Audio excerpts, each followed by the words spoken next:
रसिक श्रोते हो नमस्कार.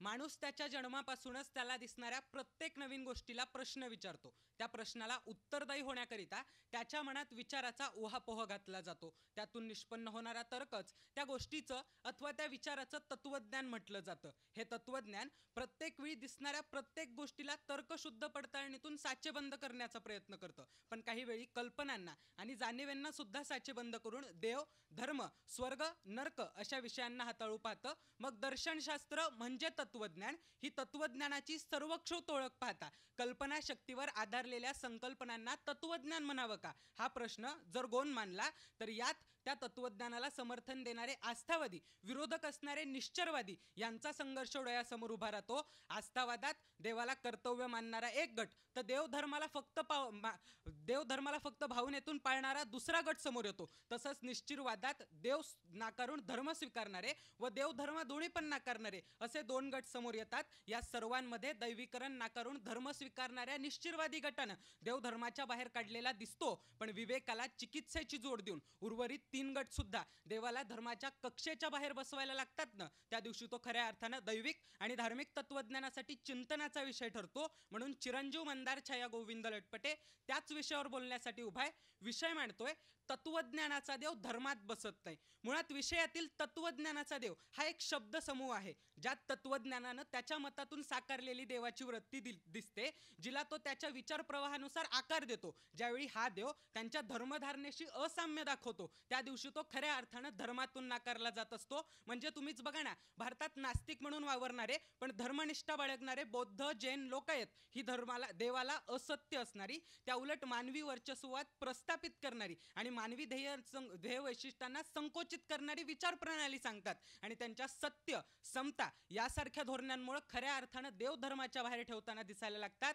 देकार्त नावाचे तत्वज्ञ त्यांच्या सर्वमान्य तत्वज्ञान या स्वनिर्मित अभ्यासमालेत असं सांगतात की देव भीती आहे, धर्म जगण्याची नीती आहे, भीतीला कुणीच जगण्याच्या नीतीत दडवत नाही. म्हणून कदाचित देकार्त यांच्या तत्वज्ञानाचा देव सुद्धा धर्मात बसत नाही. पण यापुढे जाऊन बोलत असताना आईन्स्टाईननी असं म्हटलं होतं की विज्ञानवादाने हळूहळू मान्य केलंय की धर्म ही भावनेची बाब आहे, तिचा प्रभाव पाहता तिला नष्ट करणं अशक्य आहे. पण धर्मानं स्थिर न राहता त्याच्या संकल्पनांमध्ये बदल झाला पाहिजे. मग मला वाटतं देव या संकल्पनेला प्रश्न विचारण्याची मुभा दिली पाहिजे.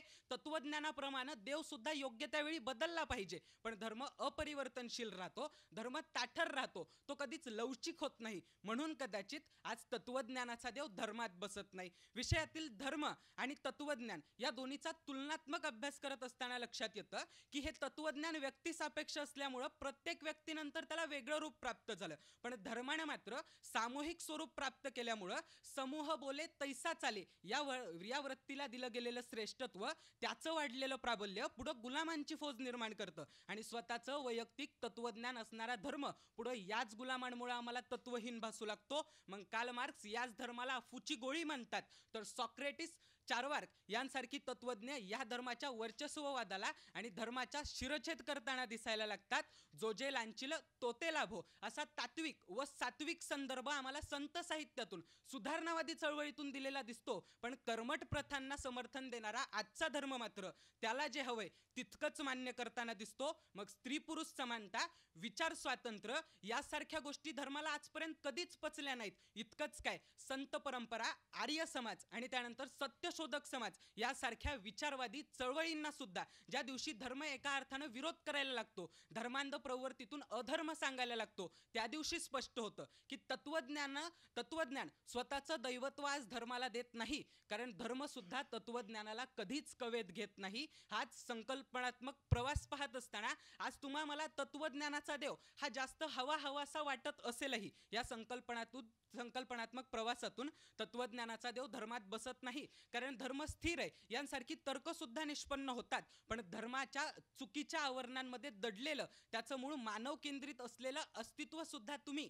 आणि मी इथून पुढे कधीच नाकारू शकत नाहीत. कारण जगात जरी आज अमुक विरुद्ध टमुक संघर्षामध्ये दोन्हीपैकी एक निवडायची सक्ती केली जात असेल तरी तत्वज्ञानानं इसवी सन 1415 इयॉन यांनी वापरलेल्या आणि 17व्या शतकात जॉर्ज यांनी शब्दबद्ध केलेल्या द्वंद्ववादाच्या संकल्पनेनुसार सांगितले की दोन विरोधी भाषी संकल्पना विचारसरणांमधून योग्य तो तर्क मानव मनबुद्धीला पटणारा असायला हवा आणि मानव कल्याणकारी सुद्धा असायला हवा. मग मुळात काय तर आता स्वामी विवेकानंद म्हणतात तसं विज्ञानाविना धर्म आंधळाय, धर्माविना विज्ञान पांगळे. या मतानुसार आपण विज्ञानाच्या विवेकाला आणि चिकित्सेला तत्वाची अर्थात तत्वज्ञानाची आणि त्या तत्वज्ञानाला धर्मामधील जाणीवेंच्या आणि भावनेच्या निखळ सत्वाची जोड देऊया. म्हणजे माणसाच्या मनातच एक अद्भुत दैवत्व जन्माला घातलं जाईल. ते तत्वज्ञानासारखं खणखणीत असेलच, पण त्याचबरोबर मानवतावादाच्या कक्षेत बसणारं सुद्धा असेल. ते बसावं इतकाच माफक आशावाद. मनपूर्वक धन्यवाद.